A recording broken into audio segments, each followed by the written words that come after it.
Hello, hello, hello! So, you're wanting to play Honkai Impact 3rd, but you got to this screen and you have no idea what's going on, there's so many things flashing at you and you don't really know where to begin. So, I know there's a lot to take in with this game, the UI is not the most intuitive, it's been added onto for many years, but I'm here to help cover the basics of everything you really need to know to start playing Honkai Impact 3rd. To start off with, I'll start on the left-hand side. The missions tab will be mostly, it'll be your battle pass, your dailies, your weeklies, that sort of thing. The events tab is pretty self-explanatory. It'll cover any new events things that are going on, whether it be like new units and their weapons, or weird little farming mini games. Anything that's limited time will go here. Bonuses, this will be things for like your monthly login, your level bundle, and I believe even if you're like new or returning player stuff will be here as well. Mailbox, it's mail. News is, well, it's news. It'll show you like upcoming stuff for upcoming versions as well as music stuff. And limited time is just limited time offers. LTO stands for limited time offer.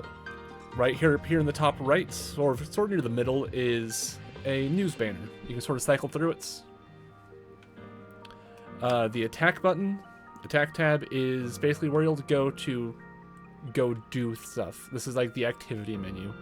This is where all the different activities can be found, everything from story to, if you scroll down far enough, the events and different challenge, weekly challenges sort of things here. The Valkyrie tab will show you all of your units. From here you can click on their name right up here, and you can see recommended Valkyries to play alongside them, as well as recommended equipments. So, if you don't know how to build units, the game does help you. So that is nice to keep in mind. And you can actually sort them by level, whether it's like SSS, that's what the star level is. Oh, did not mean X out of that. Or you can filter them by, say, you just want to look at Kiana units. So these are all the different versions of Kiana, for instance. So as you start collecting more and more units, the filter tab will become your best friend, because it can be difficult sometimes to find who you're looking for in this long list of characters. Up next is the equipment tab. So I know it says equipment, but this is more of just general inventory. You of course have your weapons and your stigmata. If you've played Honkai Star Rail, these are basically your relics, but also a bit different. I will cover how exactly stigmata work in a future video, but for now I'm just sort of covering the menus. Material, this is like your consumables.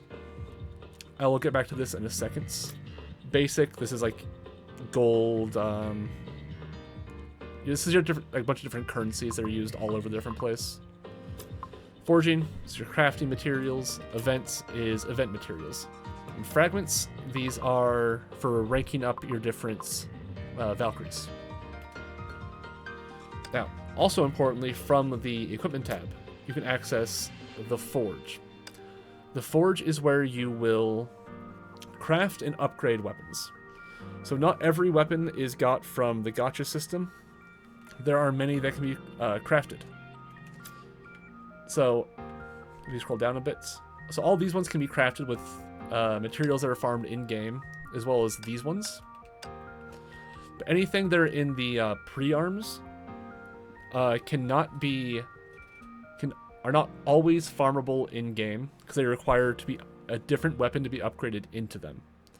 For instance, these guns right here, I have no idea how to pronounce that, require the hyper railguns to be upgraded into them. So you need to get hyper railguns increased to max level to be able to get these. And you get the hyper railguns, you need to craft the spirits. So you can sort of see how you need to upgrade this to this, and then from this to this. And that's how you but there are some like the... Here you go. The Domain of Incandescence requires the Key of Radiance to upgrade. That one doesn't work because that one's you can get from the Battle Pass right now. Let's look at this one. Yeah, see, to get the Echo of Paradise, you need the Echo of Paradise time. You need Echo of Paradise, but Echo of Paradise is not available. So, yeah. And you also craft Stigmata here using the Foundry. And you'll see this style of resource of like a color and a number. I'll get to those in a bit. But yeah, this is the Foundry where you play the game, collect resources, and you use those resources to craft equipments. So that's the Foundry. You can also salvage the weapons, but really you will not want to be doing this for a while because you kind of need everything you get early on. You have the elves. These are little companions that just help you out in battle. Some like this one provide healing, and some like this one provide damage. So they're just little buddies that help you out. And then you have supply. You have the store where you can buy gems, as well as the monthly pass. I think every Hoyo game has this, at least the ones I've seen. Genshin Impact and Star Rail both have a similar system. With Star Rail is functioning a bit differently. You get 330 upfronts and then 60 a day for 30 days. But in addition, every 15 days, you get a bonus 500. So you get a burst an extra 500 every 15 days of using the login. So let's go look at what the supply looks like. So the gacha system, here are the different tabs. You have the expansion supply. This is the newest released Valkyrie. You have the focus supply, which is the weapon and stigmata banners.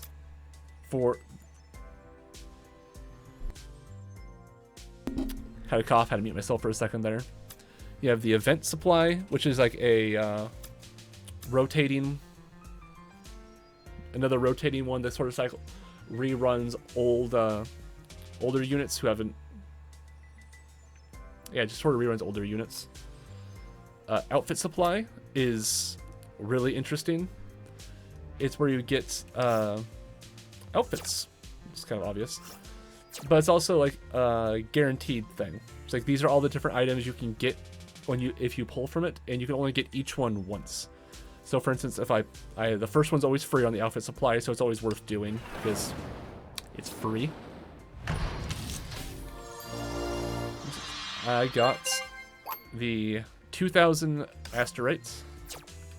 Now if you look on here, the 2000 Asterites now grayed out, so I can't get that again. So now all that's left are these 1, 2, 3, 4, 5, 6, 7, 8, 9 different things it could be. So I personally am a fan of these. I think they're pretty good value. And there's always the an S-rank Valkyrie picker choice. There's the firepower supply, which is all about weapons and stigmata, and you get to pick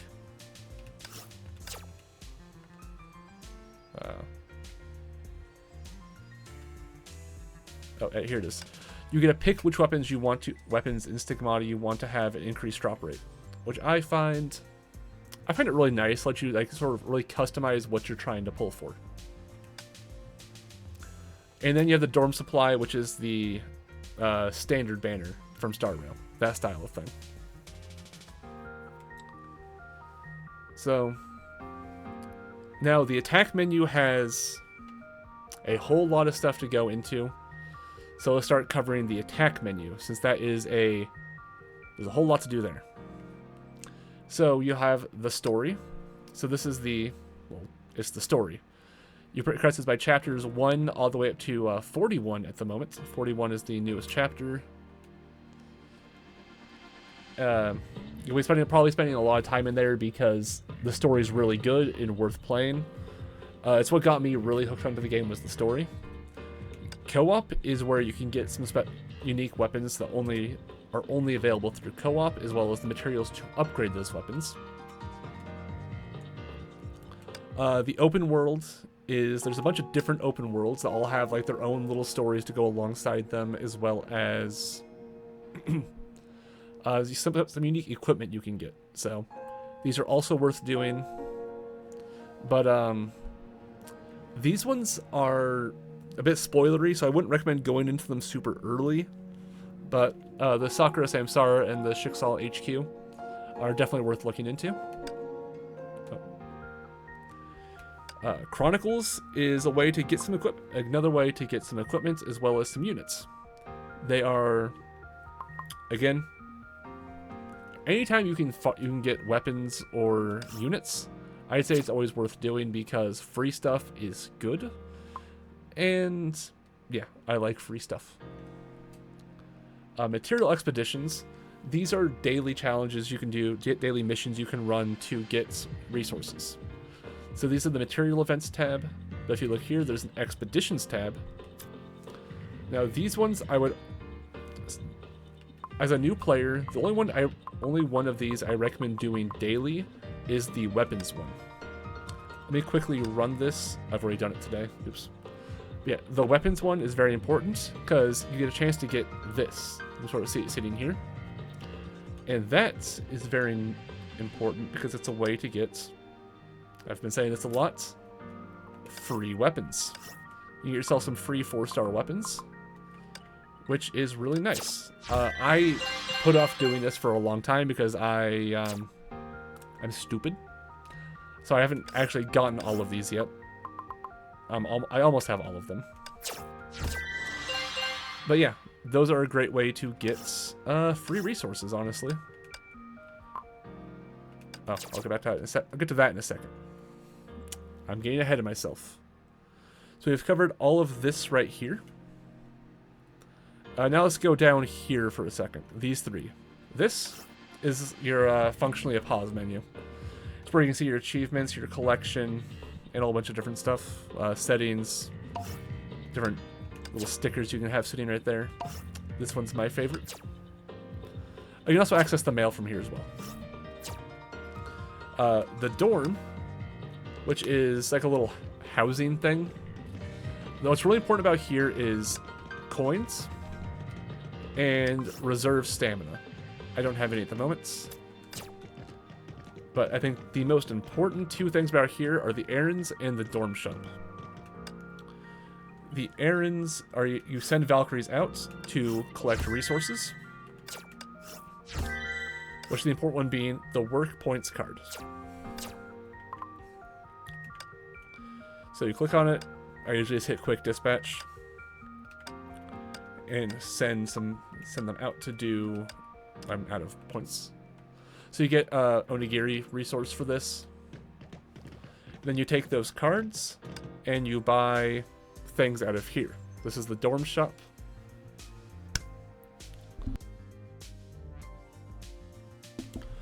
And yeah, this is you can get fragments, like I mentioned earlier. These are the resources used to upgrade Valkyries. And you get these little eggs. These are like little mini gachas within your gacha. Because, you know, gotta have some gacha within your gacha. And these eggs are useful for getting fragments, like I mentioned. So just got 5 of that one. And that actually completed a daily challenge for me.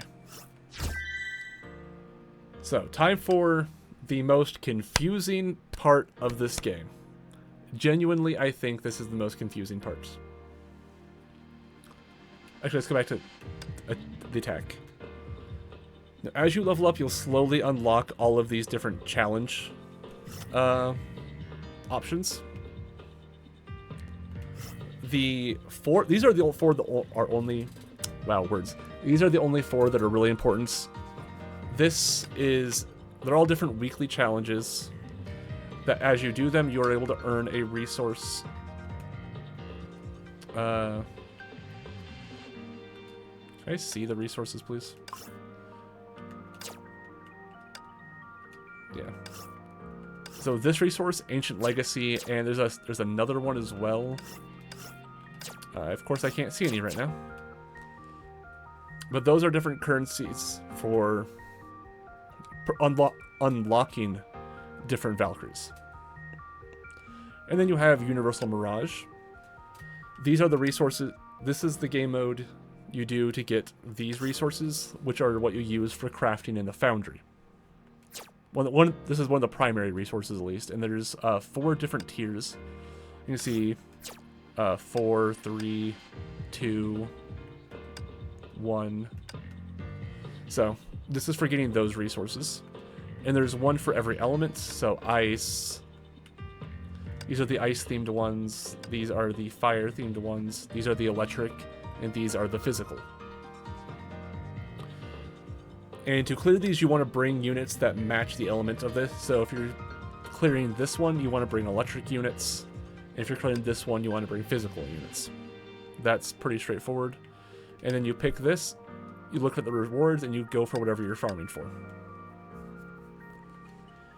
Okay, in Elysian Realm, this is basically just Simulated Universe from Star Rail, if you've played that. Very fun, I highly recommend. I sink a lot of time into this game mode. It's one of my favorites. Okay. Armada. This is like clans, has different daily and weekly challenges. Yeah. Now it's time. Now, I mentioned earlier the most confusing section of the game. The shop. Because you have so many different shops. You have your daily shop, which has your logistics terminal, which is kind of just a hodgepodge of so many different things. Like, a little bit of everything. You have some stuff you buy with coins, some stuff you buy with gems, some stuff you buy with the asteroids. I'd only recommend buying things with coins here. I don't recommend buying anything that uses your other currencies. You have the exchange shop, which is you can decraft different weapons in Stigmata to get these resources, which are used to get these weapons in Stigmata. Again, this is very much a late game thing where after you've done the gacha system a lot, until you start getting duplicates of weapons. Otherwise, if you don't do this unless you have a lot of like one weapon. The dorm shop, I've already talked about. I'll be honest, I don't know what this is.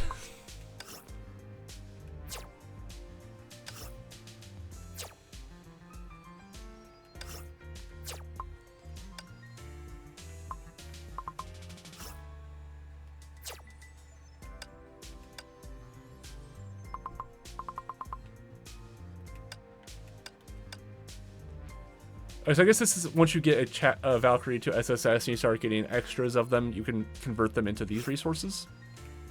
I'll be honest, I think I just unlocked this because I just got my first SSS, so I'm not the best one to be talking about this one. Then you have the supply shop, which is you use a resource you get from pulling to get other things. So now you have the activity shop. You'll be spending a lot of time looking at this stuff. This is a shop that you buy things using the resource you get from Elysian Realm, which is the roguelike game mode that's like Simulated Universe. The War Treasury, this is where you unlock a lot of Valkyries. You get them from using these two resources, the Ancient Willpower and the Ancient Legacy. You get from the Superstring Dimension and the Memorial Arena. So, the more of those, longer you do that, you'll build up those resources, which will let you... A War Treasure, there it is. Unlock a whole bunch of Valkyries. Like, I'll be honest, this is where I get most of my Valkyries from, is from this, and another shop I'll be showing you in a second. The co-op shop is stuff you get... basically, lets you convert your co-op resources into other resources. The Mirage Store Same thing, but instead of the co-op game mode, it's the Mirage, so you can get extras of these. Armada lets you use Armada resources to get more resources. Master Shop is something you don't need to worry about until way later. Now, basic currency. Let's start with the coin shop. You buy level up materials with this. So, pretty important. And now, the Asterite shop is probably the most important shop in the game. This is where you will be getting a whole bunch of different level up materials, as well as the ability to unlock a whole bunch of different Valkyries. So, all these ones, if you are able to, as you build up these, you can just functionally buy the Valkyries with in-game currencies. And there are some Valkyries that use augment cores to unlock alternate versions of them. So, this is that. And the event shop is use event currencies. Oh boy, I feel like there's still so much, only like little things to cover, but I think that is great for now. If you enjoyed the video, like, comment, subscribe, and until next time, adios.